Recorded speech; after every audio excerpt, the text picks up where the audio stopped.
বাঁহাতি ব্যাটাররা ইনকামিং ডেলিভারিগুলোতে একটা common pattern out হচ্ছে। আমরা যদি একটু দেখি, যেহেতু ভিডিও প্লে করাটা একটু ডিফিকাল্ট, আমাদের পক্ষে কপিরাইট ইস্যু আছে, সো খেয়াল করে দেখি আমরা। এটা একজন ব্যাটসম্যানের ক্ষেত্রে দেখলাম, হয়তো বা বোঝা যাচ্ছে না, খুব সম্ভবত নাজমুল হোসেন শান্তই হবেন।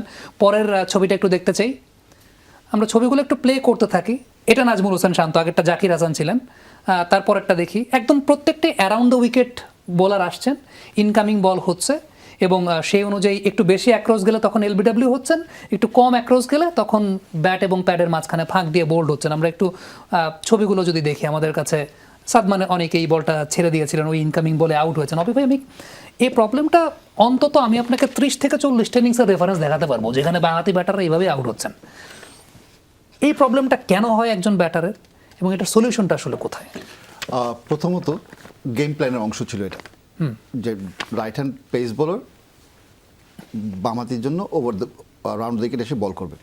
তো এই ধরনের ইনসুইং বলে আপনার টেকনিকের ব্যাটসম্যানের টেকনিক্যালি খুব সাউন্ড হতে হয়। ইনকামিং বল আপনি কখনো ওপেন চেস্ট হতে পারবেন না, সেটা কিনা আপনার ট্রিগার মুভমেন্টের সময় যদি আপনি ওপেন হয়ে যান, আপনার ডেফিনেটলি আপনার ব্যাট তখন গালি থেকে আসবে, এবং গালি থেকে যদি ব্যাট আসে, ইনকামিং বল আপনি তাকে রুম করে দিচ্ছেন বলটা আসার জন্য, তখন ব্যাট আর প্যাডের মাঝখানে কিন্তু একটা গ্যাপ থেকে যাচ্ছে। ওই গ্যাপ দিয়েই কিন্তু আমরা মুমিনুলের আউটটাই যদি বলি, সেরকম কিন্তু আমরা একটা আউট দেখতে পেয়েছি। আর লেগ বিফোরেরটাও সেম একই জিনিস হচ্ছে, কারণ আমরা ব্যাটসম্যানের ট্রিগার যখন নিচ্ছি একটু বেশি ওপেন হয়ে যাচ্ছে এবং বলটাকে সুইং করার সময় দিচ্ছি এবং আমার কাছে আসার সুযোগটা করে দিচ্ছি। যদি রাদার দেন আমরা যদি সাইড ওয়াইজ থাকতাম, তাহলে হয়তো আমরা যদি সোজা ব্যাটটা যদি ঠিক উইকেট কিপার অথবা ফার্স্ট স্লিপ অথবা একটু থার্ড ম্যান থেকে যদি আসতো, তাহলে কিন্তু আমার ব্যাটে কানেক্ট হওয়ার সুযোগটার সম্ভাবনা বেশি থাকতো।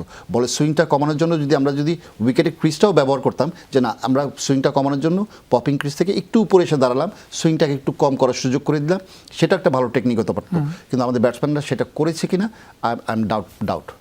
তারেক ভাই, আপনি যখন অ্যাজ আ বোলিং কোচ, আপনি ন্যাশনাল টিমের বোলারদেরকে নিয়ে কাজ করছেন, এবং তারা যাদেরকে বোলিং করছেন তারা তো সবাই ফ্রন্টলাইনের ন্যাশনাল টিমেরই ব্যাটসম্যান। আপনি কি এই পার্টিকুলার জোনটা নিয়ে ব্যাটসম্যানদেরকে ফাঁদে ফেলানোর কখনো চেষ্টা করেছেন কিনা? আসলে এই প্রবলেমটা কোথায় আপনার কাছে কি মনে হয়? না, আপনার এটা তো একটা প্ল্যান থাকে যে আপনি কিভাবে খেলেন, খেলার ধরনটা কি, এবং আপনার অ্যাজ এ বলার বল আপনি সুইং করলে আপনি এখান থেকে কি ট্রাবলটা দিতে পারবেন। আচ্ছা, বল তো সবাই করে, দৌড়ায় এসে যে কেউ বল করতে পারে। এখন দেখতে হবে যে এই বলটা ব্যাটসম্যানকে ধোকা দিতে পারছে কিনা। আমাদের যদি বলারকে বলে, তাহলে বলারের মূল কাজটাই থাকে আসলে ব্যাটসম্যানকে ধোকা দেওয়া। আমরা যদি সোজা বাংলায় বলি, হ্যাঁ, ব্যাটসম্যানকে ধোকা দিতে পারলে আপনার অপরচুনিটিটা তৈরি হবে, এবং উইকেট সামটাইম লাক, আপনি তাকে ট্রাভেল দিতে পারবেন, আপনাকে সে কমফোর্টেবলি খেলতে পারবে না।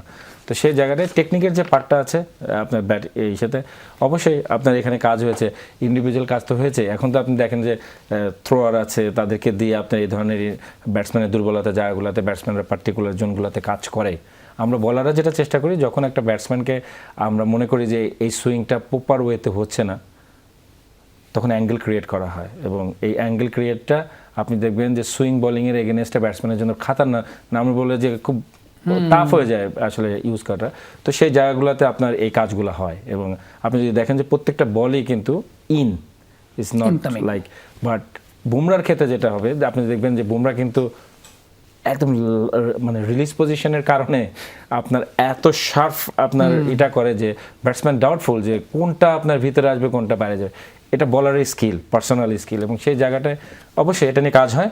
এবং আমরাও আপনার ব্যাটসম্যানের দুর্বলতা দেখে আমরাও তাকে যতটুকু আমরা যে ভেরিয়েশনের পার্ট অর্থে যে এই না যে স্লোয়ার মারবেন, কাটার মারবেন, এগুলোই না, উইকেটের ইউজ করাটাও একটা ভেরিয়েশনের ওয়ান অফ দ্য পার্ট, এবং সেই জায়গাটায় বলারদের নিয়ে অবশ্যই কাজগুলো করা হয় আপনার।